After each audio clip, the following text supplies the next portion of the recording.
Hey guys, how's it going? Dylan here from Studio Bedroom. Welcome back to the channel. Today we're going to be looking at how to write a melody. So when you've written a great song, more often than not, that means you've given the listener something they can hum all day. Since it's very difficult to hum a chord progression, and since it's hard to remember lyrics as it is, the quality of your song's melody becomes crucial to the success of your song. You'd think that since there are so many different musical genres, that there also must be many different ways to construct a melody, but in fact, most melodies show a similar construction, whether it's jazz, rock, country, classical, or folk. It helps to picture a melody as a horizontal notation and harmony as vertical. A melody, by definition, is monophonic, which means it has one voice. So what does a melody consist of? A melody can be characterized by a few elements: contour, range, intervals, structure, and scale. A memorable melody follows a contour, a line that ascends, descends, arches, or dips. There's no particular formula.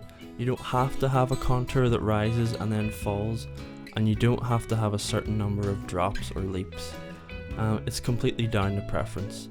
But you will notice how different contours elicit a different emotional reaction to the listener. For example, a melody that ascends may sound more uplifting than one that descends. The range is the distance between the highest and lowest note of a melody.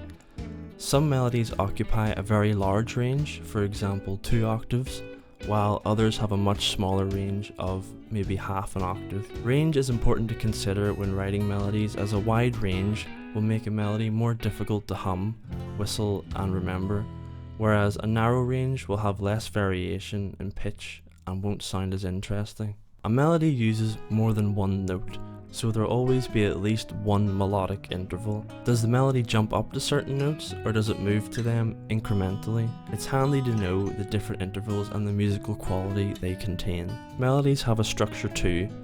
You could have an A and B section to your melody.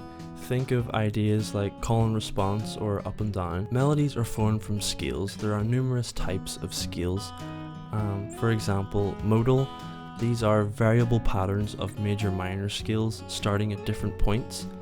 Then there are major-minor scales, which makes up the majority of Western music.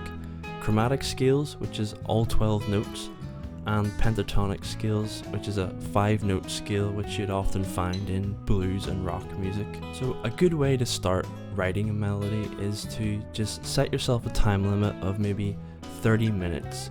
Press record on your phone, take your lyrics, and just try to come up with something. Just sing whatever comes to your mind, and once you're finished, listen back to your recording and see which bits that you liked. So some things to think about when you're writing your melody, and the first one is to choose a scale. Starting with a scale limits the amount of notes that you can use straight away, so you won't waste any time trying to come up with notes randomly hitting your keyboard or your guitar.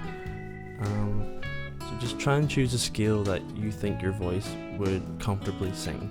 After identifying the scale you want to create your melody in, you need to come up with the rhythm of your melody. Melody isn't just a succession of notes, it's a rhythmic succession of notes. So that means rhythm is extremely important in melody, so don't neglect that aspect. So now that you have the rhythm down, it's time to start thinking about contouring your melody. A way that you can do this is to grab a piece of paper and a pen and sketch it out. So once you have a general idea of your melody, you might want to add a bit of flair to it. Try adding some extra notes or varying some length of the notes as well. So just a few things to avoid when you're writing your melody. Don't have it develop on and on and on, especially if you're writing a pop song. You want your melody to be able to resolve itself and to repeat itself. Don't have too much variation in the rhythm and pitch. Consistency is key, so just keep it simple. So guys, if you enjoyed this video, leave a like, subscribe for more. Thanks for watching.